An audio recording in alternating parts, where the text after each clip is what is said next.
Well, hello and welcome to Marriage and Family Systems from Moody Bible Distance Learning. This is your fearless leader, Professor Jefferson Williams, coming to you from my remote location in Pontiac, Illinois. Can you believe this? Welcome to week 8. I told you we're going to snap our fingers and it's going to be July and it's going to be week 8. Isn't that incredible? So, we are in week 8. Great job last week. One of the things I wanted to just kind of review was the Sumner article about Matthew 18 and marriage. And several of you questioned that, and I even had maybe one or two that said, I think she took that out of context. And I just wanted to tell you that part of what you do in your classes, you are not required to agree with me. That's not the job. That's not the job of a student. That's not the job of a professor. You're not required. You're not required to agree with me. I think she took it out of context. I think that you can't really play it out. If you want to play out Matthew 18, I've been in situations where people brought other people in to the into the conflict, and it went really well. I've been one of those people. I've also seen it done terribly, and it imploded. But I don't understand how you would take it to the church, maybe involve the elder board or a deacon board, depending on what government you're in, and then treat them as a tax collector and a Gentile. I just can't go all the way there. I do believe that my wife has been one of the gifts God has given me to sharpen me, to challenge me, and to kind of humble me. Maybe that's a better word. She's been there all along, and God has used her greatly in my life to speak truth into me when I needed it. So I think that Sumner's on the right track. I just don't know if I can go completely there with her. So, okay, now you can see me. Sorry. Okay, week 8. We're going to be reading Real World Parenting by Mark Madlock. And a quick story about Mark. My wife and I attended a megachurch when I was in seminary in Jackson, Mississippi, and First Baptist Jackson, and my wife was on staff with the youth ministry, and she was responsible for bringing in concerts and bringing in conferences, and she was kind of in charge of all that. So there was a guy named Dawson McAllister, and he used to go around and do youth conferences, and he had a guy on staff named Mark Madlock, and Mark did magic.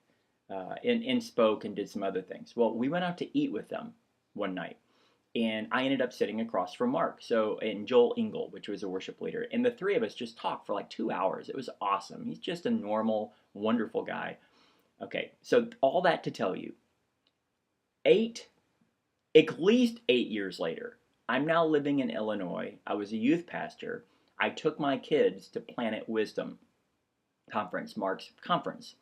And after the conference, after the day was over, Mark's standing up in front of the stage and people are talking to him. And my kids wanted to go up and meet him, my students. So they went up and they're all kind of gathered around him. Now, I had just come on staff at this church. 8 years later, Mark Madlock looks through the students in front of him, sees me, no lie. 8 years later, I ate dinner with him one time. He looks at me and goes, "Oh my gosh, Jeff Williams, how are you doing, man?" And he hugs me, and then he says, "How's Maxine? What are you guys doing up here?" 8 years later, all right? I tell that story because if you're going into ministry of any kind, or if you just want to be a good, compassionate, nice person, names are the most important thing you can remember. And I've had people tell me, "Oh, I can't remember people's names." Yes, you can. Whatever you have to do. I used to give kids nicknames. If there was one girl I could never remember her name, I just renamed her Penelope. And she became Penelope, and I called her Penelope. I still call her Penelope, and she answers to it. She thinks it's awesome. So remember, don't nickname everybody in your church, but remember people's names. Because you know how many people Mark meets, and he remembered my name and my wife's name. So just do whatever you can to remember people's name. Repeat it. Try to do a mnemonic device. Try whatever you can to remember people's names. Okay, that was kind of the lesson for today. So what we're going to be doing this week is you're going to be doing a one-page, double-spaced, that's hard to do, reflection paper on the book.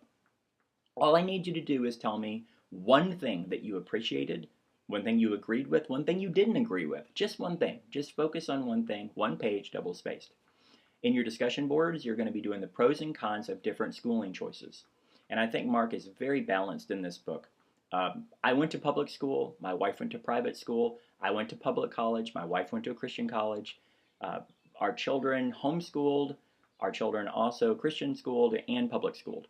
So we've kind of had the experience of all of it. I have my own personal opinions about each one of them, but I will keep that to myself.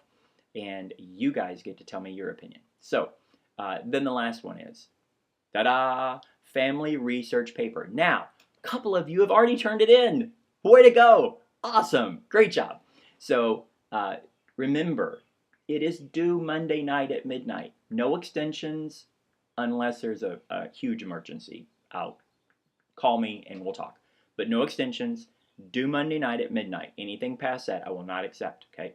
So make sure you proofread. Make sure you spell check. Make sure you read it out loud. Make sure you get all of your sources in right. Make sure that you just make sure that you do a good college level paper, and you'll be done. That'll be the end of the class. This is one of my favorite classes, and I love these papers. It will take me a little while to grade them next week, so just give me patience. Give me grace with that.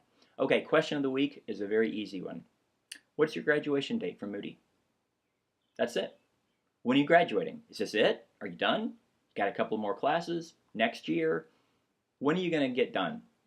And that's it. All right. If you have any questions, comments, or anything that you need from me, prayer requests, let me know. Onward and upwards.